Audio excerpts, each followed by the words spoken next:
The Voice of Poetry. There was two sets of these records. This one is Sir John Gielgud reading classic English poems, and it consisted of 6 10-inch 78 RPM shellac records.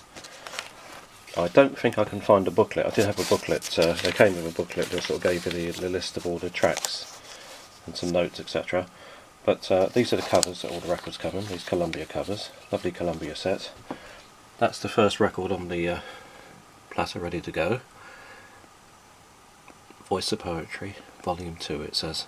The other one was Edith Evans, and Gielgud and Edith Evans had the most sublime voices for reading poetry. You just really couldn't find more in the way of perfection when it comes to recitation of poetry.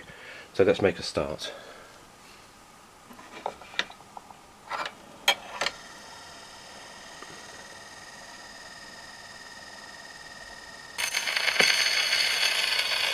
Go, lovely rose, tell her that wastes her time and me, that now she knows when I resemble her to thee, how sweet and fair she seems to be. Tell her that's young and shuns to have her graces spied, that hadst thou sprung in deserts where no men abide, thou must have uncommended died. Small is the worth of beauty from the light retired. Bid her come forth, suffer herself to be desired, and not blush so to be admired.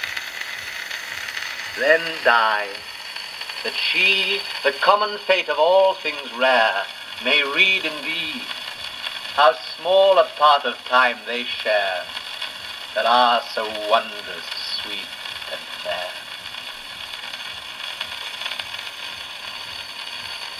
Since first I saw your face, I resolved to honour and renown ye. If now I be disdained, I wish my heart had never known ye. What, I that loved and you that liked, shall we begin to wrangle? No, no, no, my heart is fast and cannot disentangle. If I admire or praise you too much, that fault you may forgive me. Or if my hands had strayed but a touch, then justly might you leave me. I asked you leave, you bade me love. Is now a time to chide me? No, no, no, I love you still, what fortune e'er betide me.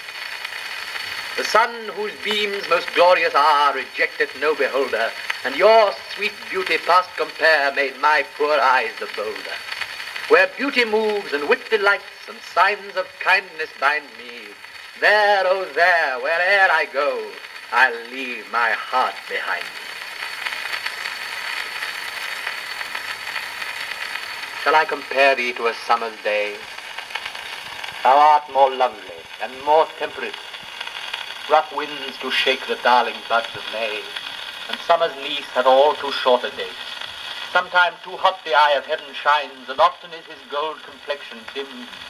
And every fair from fair sometime declines, by chance or nature's changing course untrimmed. But thy eternal summer shall not fade, nor lose possession of that fair thou owest, nor shall death brag thou wanderest in his shade, when in eternal lines to time thou growest. So long as men can breathe, or eyes can see, so long lives this, and this gives life to thee.